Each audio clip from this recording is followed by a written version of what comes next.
भैया कहाँ जा रहे हो? पूजा कर लो, उसके बाद चले जाना। मुझे ये ड्रामा पसंद ना, जो सांग तमाशा कर रहे तम ही कर लो। और तो इस घर में कुछ हिला रहा नहीं, जब जी करे मुंह उठा के इन तस्वीरों के सामने खड़े हो जाओ तुम। मैं तो एक बात कह रही, बता। तुम न्यारे ना हो जाओ, ना रहेगा बांस और ना बजेगी बांसुरी। शीतल, ये तू कैसे बात कर रही है? अब क्या घर में 2-2 बार रोटी बनेगी? 2-2 बार रोटी का मतलब ये कि तुम भी न्यारी हो जाओ और मैं भी न्यारी हो जाऊं। अरे सुन बेटे, मैं इस गांव का प्रधान हूँ, पता है ना तुझे?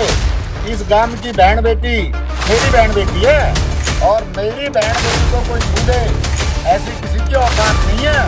बेटा मुझे पता है गलती उसी की है, तू गलती कर ही नहीं सकती। मैंने तो बात खत्म करने के लिए तुझे कहा था कि उससे माफी मांगे। अरे क्या बनेगा शांति से काम, कुछ शांति से काम नहीं बनने का। तुझे पता ना आज कितनी बदतमीजी से बोल रहा था वो। कृष्ण जी महाराज, मेरे बहू और बेटे को सद्बुद्धि दें।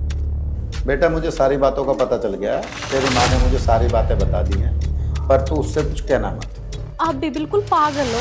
अरे भी हिस्सा ही तो दिया है हमें, तो जमीन बाकी है, गहने बाकी है। और तुमने देखा तुम्हारे पापा इतनी बड़ी अंगूठी पहने हैं, चैन पहने, और उस चैन के लिए देना तुम्हें बिल्कुल नहीं मानने की। चल बस ठीक है, उसने और उसकी बहू ने पूरा घर उंगली पर ठा रखा, आज उसको ठीक ही कर दूंगा।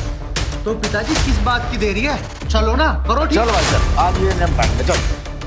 आज के बाद मेरे पे हाथ उठाने की कोशिश मत करियो, आज तक सारा मेरा मतलब खत्म। पापा जी, ये आप क्या कर रहे हो? इनका हाथ क्यों उठा रहे हो? अरे इनकी गलती ही क्या है? हाँ जी, बर्दाश्त की एक हद होती है। अब तुम अक्सर को ठीक ही कर दो, वरना ये बात ना हाथ से निकल जाएगी फिर। अरे हल्का, मैं तो ये चाहूँ कि बराबर के वाले फोरे, हाथ उठाना ठीक ना है। हाँ भाई, अब खड़ा क्यों है? चलो अपना सामान उठाओ और निकलो।